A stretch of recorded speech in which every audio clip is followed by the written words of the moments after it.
Hola chicuelos y chicuelas de segundo de la ESO.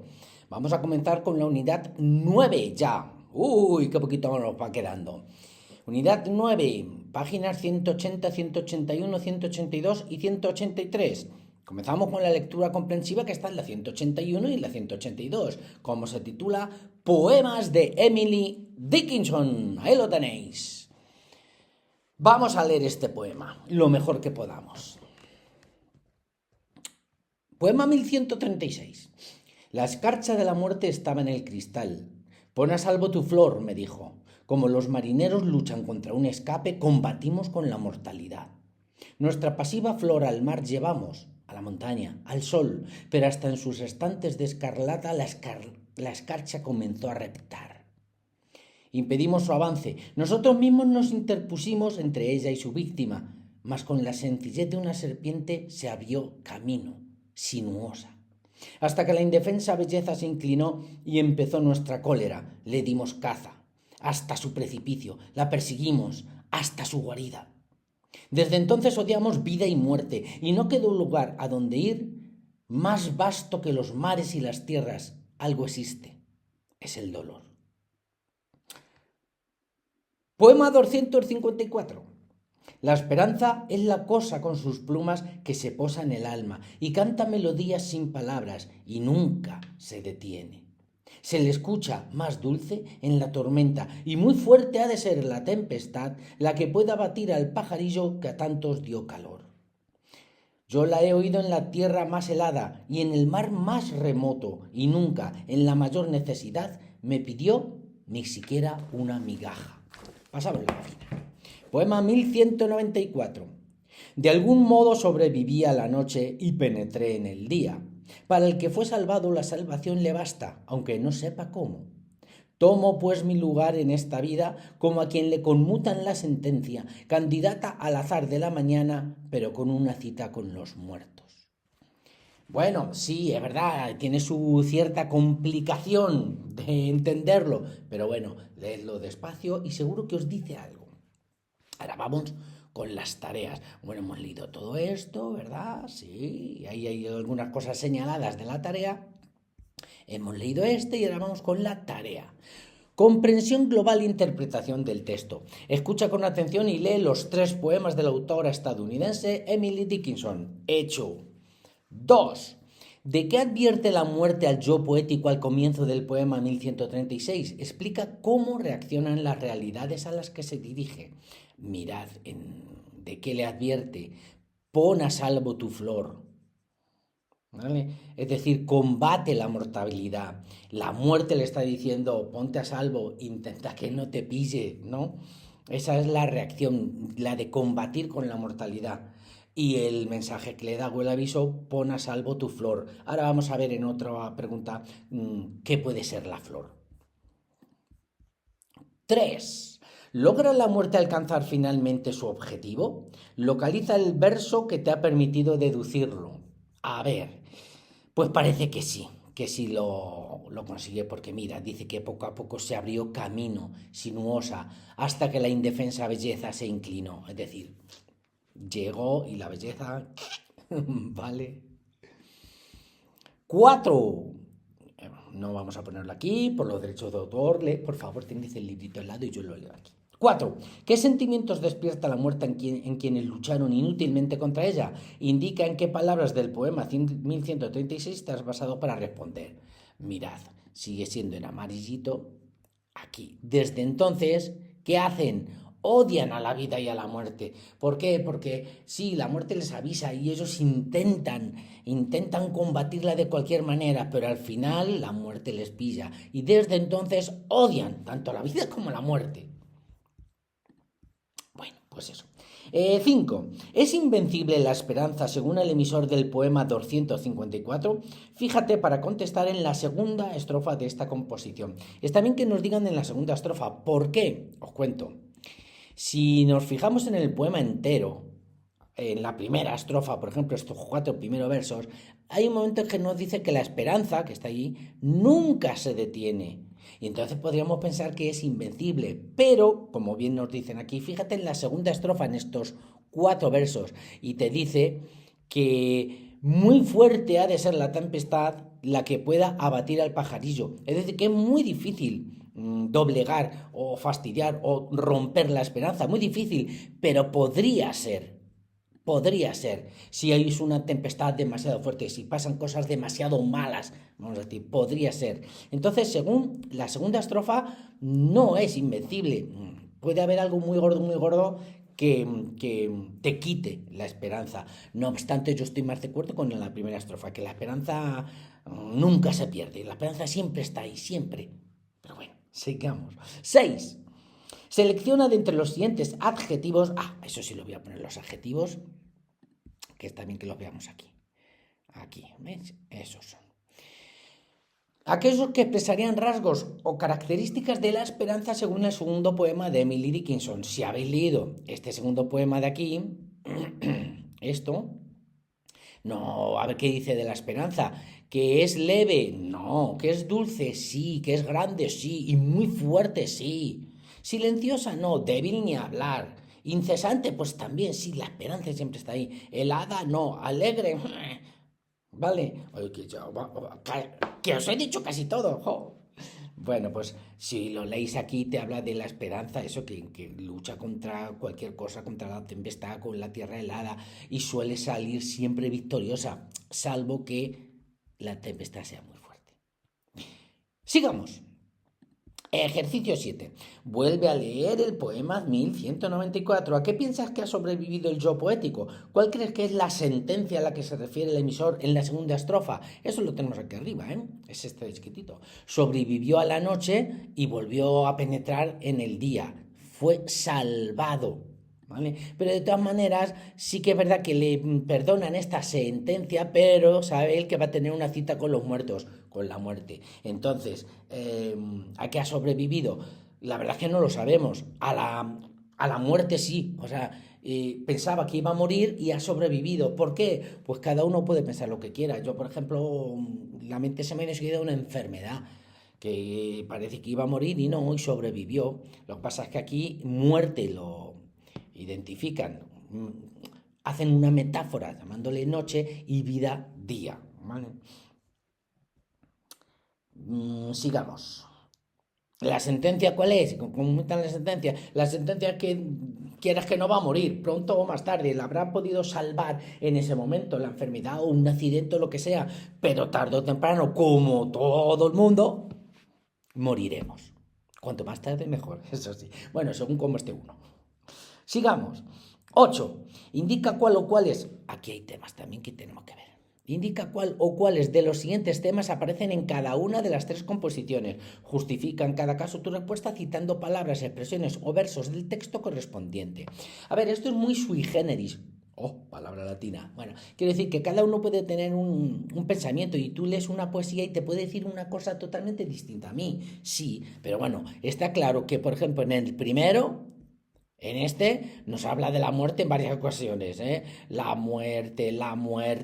O sea, que en esta pregunta que nos dicen la muerte, por supuesto, en el primero sí. Y en el último también, en este también, nos habla de los muertos. Y noche lo identifica con la muerte, ¿eh? Sobrevivía la noche a la muerte. O sea, el primero y el último, el primero y tercero, sí que tienen como tema la muerte, por supuesto. El amor, yo no lo veo por ningún lado, la verdad. A lo mejor alguno lo lee y decís que sí, no lo sé. El tiempo, pues tampoco mucho, hombre. En este último, a lo mejor podéis decir que sí, que habla un poquito del tiempo como lo de conmutar la sentencia. Es decir, vale, ahora he sobrevivido, pero tarde o temprano voy a morir. Cuando pase el tiempo, voy a morir. Podría ser, bajo mi opinión. Más. La esperanza, hombre, en el segundo, por supuestísimo, en el segundo nos habla de la esperanza constantemente, ¿eh? La esperanza en el 254, la esperanza le identifica con un pajarillo, bueno, calla Kiko, que luego te lo preguntan, pero sí que hablan de la esperanza que es muy fuerte, que hay veces que se abate, pero que generalmente no, sobrevive, etcétera, etcétera. La esperanza, sí. Bueno, y los otros lo pensáis vosotros, sufrimiento de la vida, pues aquí hay una que te pone la misma de esta última. La primera. Más vasto, ¿qué es lo que hay en la vida? Tan. Eso nos dice más o menos algo. Venga, y lo demás, Bueno, lo demás, el último lo hacéis vosotros.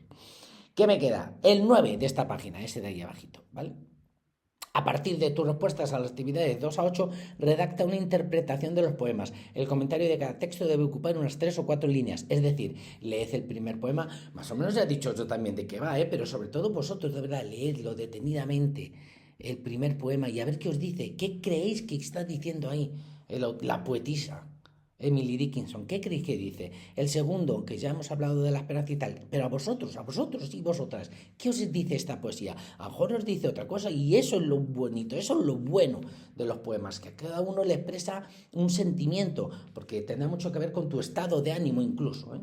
Bueno, pasamos la página, nos vamos a la perdón, 183. Y empezamos con el ejercicio 10. Analiza la metáfora con la que comienza el poema 1136. ¿Cuál es el término real y cuál el imaginario? Por supuesto que es una metáfora. ¿Por qué? Porque te dice, la escarcha de la muerte estaba en el cristal. Pon a salvo tu flor, me dijo. Eso no puede pasar nunca. Entonces nos quiere decir otra cosa el autor. ¿Qué? Que la muerte te está acechando, te está mirando desde un cristal. Te tiene cerquita. ¿Vale? Entonces, la escarcha de la muerte es la muerte en sí, el fin de la vida, el término real, y estaba en el cristal. A mí me dice que estaba mirándome y que me está avisando desde muy cerca, viéndome con los ojos, casi a punto de tocarme. A vosotros no sé qué os dirá, pero a mí me dice eso. 11. ¿Qué crees que simboliza o representa la flor en esa primera composición? Escribe al menos 3 palabras con las que podrías relacionarla. Pon a salvo tu flor, pon a salvo tu vida, pon a salvo tu alma, pon a salvo tu espíritu, ponte a salvo a ti mismo. Ya os he dicho unas cuantas. Eso puede ser la flor. 12. Vuelve a escribir los versos 3 y 4 del poema 1136 expresando con tus palabras la idea que transmiten. ¿Qué recurso estilístico aparece en ellos? Este y este. El recurso estilístico es muy fácil, viendo la palabrita esencial.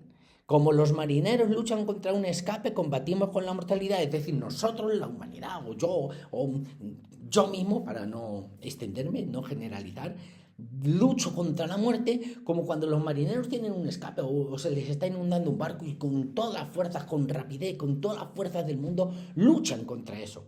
Pues es una comparación, un símil. Con esta palabra, vamos, los símiles casi siempre, si no es del verbo comer, como patatas con chorizo, entonces no. Pero como los marineros hacen esto, nosotros luchamos contra los... Pues sí, en ese caso sí. 13. ¿Qué te sugiere la imagen de un precipicio? Eso nunca va a estar mal, ya está. O sea, no sé que pongáis una locura, una tontería. ¿Qué te sugiere? Un plato de huevos fritos. Te va a decir el profesor o la profesora, hombre, tómatelo en serio. ¿A vosotros qué os sugiere un precipicio? Sugiere la muerte, la caída, el fin de algo, ¿no? Creo yo. A lo mejor a vosotros os sugiere otra cosa, pero a mí me sugiere eso. ¿Y una guarida? Pues un sitio donde se esconde algo, donde no puede verse. ¿Por qué crees que se relacionan con la muerte? A partir de tu respuesta explica el sentido de los versos 16 y 17 del poema 1136. Vamos a ver los versos 16 y 17. 12, 13, 14, 15. Le dimos caza hasta su precipicio, la perseguimos hasta su guarida. Fijaos, voy a hacer un pequeño inciso aquí porque mira, le dimos, la perseguimos, le y la. Muy bien escrito, por supuesto, es una gran autora, ¿no? No va a hacer leísmo o laísmo. ¿Por qué aquí ponemos le? Porque el verbo dimos te dice lo que le van a dar. Caza. ¿Qué le dieron? Caza. Entonces, este es el CD. Por lo tanto, hay que poner le o les, que es el CI. Y sin embargo, aquí, perseguimos, no pone que perseguimos. Entonces, esto es lo que se tiene que convertir en CD. La perseguimos. Quiero decir, cuando el verbo te pone... ¿qué hace? ¿Qué acción? O sea, pintar un cuadro. Si te dice que pintó un cuadro, hay que poner le pintó un cuadro, porque ya hemos dicho cuadro. Ahora, si yo digo, por ejemplo, buscó, o buscaré, o busqué, lo que queráis poner. Si yo no pongo nada, busqué en una ciudad. No pongo lo que busqué, ¿no? No, pues entonces si se le pone algo, hay que ponerle la o lo. La busqué, si es una chica, o una cosa femenina, lo busqué si es un chico o una cosa masculina, ¿vale? A ver si así... Al hablar va a ser difícil que lo consigáis porque lo decimos muy rápido, incluso yo hay veces que me equivoco, ¿eh? Pero a la hora de escribir o pensarlo, por lo menos, sobre todo hay una cosa, un consejo que es, si estáis hablando de una cosa, no de una persona, casi siempre va a ir con la o lo, no con le. ¿Eh? Le podéis confundirlo con las personas, pero si yo digo un lápiz, coge, no digáis cógele, cógelo, ya está, ¿vale? Venga, sigamos. Entonces, aparte de eso, te dice que lo expliques, ¿no? Explica el sentido de los versos 16 y 17. ¿Por qué se relacionan con la muerte estos, lo de precipicio y guarida? Pues porque ya he dicho que a mí precipicio me sugiere el fin de algo, a lo mejor el fin de la vida, la muerte, ¿no? Y guarida donde se esconden las cosas, no sé, donde no se encuentra ya nada. Bueno. Eh, 14. Recuerda el nombre del recurso que consiste en unir dos términos de significado opuesto y localiza ejemplos en los poemas 1136 y 1194. Facilísimo. Dos términos opuestos era una antítesis, ¿os acordáis? Sí, aquí fijaos qué claritos los tenemos. Vida y muerte. Bien claro. ¡Pum! Rápido. Los dos términos opuestos. Y en el otro, en el 1194, noche y día. ¡Pum! Dos términos opuestos. Muy fácil de ver, ¿verdad? Venga, sigamos. Y se llamaba antítesis. 15. ¿Con qué realidad se identifica la esperanza en el poema 254? También lo hemos dicho ya, porque mirad, te lo dice aquí. La esperanza es la cosa con sus plumas. Ya sabemos con qué lo está identificando. Además, luego te dice. Debe ser muy fuerte la tempestad la que pueda abatir al pajarillo. O sea, la esperanza la está identificando con un pajarillo. Metáfora. 16. ¿Qué simbolizan la tempestad y la tierra más helada en ese texto? Ya lo hemos dicho también, porque la tormenta tiene que ser muy fuerte la tempestad para abatir la esperanza, o tiene que ser una tierra muy helada. Los términos helado, frío, siempre suele ser algo que no tiene vida, ¿no? Que no tiene pasión. El calor, lo cálido, siempre es algo con pasión, el amor. Y lo demás no, pues entonces esto, o sea, tiene que ser algo sin nada de pasión, que no haya amor, que le vaya todo mal, la tempestad muy fuerte, o sea, que tienen que pasar cosas muy extremadamente malas para abatir, para poder fastidiarnos la esperanza. 17. Explica la simbología del día y la noche en el poema 1194. Ya lo hemos dicho, lo que es el día y lo que es la noche, sobre todo cuando nos ha dicho este señor señora Emily Dickinson, que sobrevivió a la noche, a la muerte, y penetró en el día, en la vida. No sé, salió de una enfermedad o de algo, o de un accidente. 18. Los tres poemas reflejan el peculiar uso de los signos ortográficos, mayúsculas, signos de mutación de Emily Dickinson. Trata de encontrarle un sentido. ¿Por qué y para qué crees que lo hace? Crees. O sea, lo que tú quieras decir. Sí que es verdad que si os dais cuenta, pone muchas cosas en mayúscula cuando no debe, flor, mortalidad, usa mucho las rayas, como si hablara. ¿Para qué yo? A ver, mi opinión, está claro que lo que ponga en mayúscula es que quiere destacarlo, quiere que nos fijemos más en ello, quiere darle importancia. Pon salvo tu flor, tu vida, hay que combatir con la mortalidad, con la muerte, es como para darle más énfasis, ¿vale?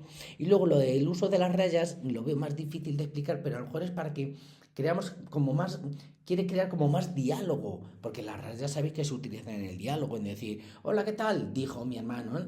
Pues a lo mejor es para hacernos como más partícipes, no lo sé. Te digo que es mi opinión.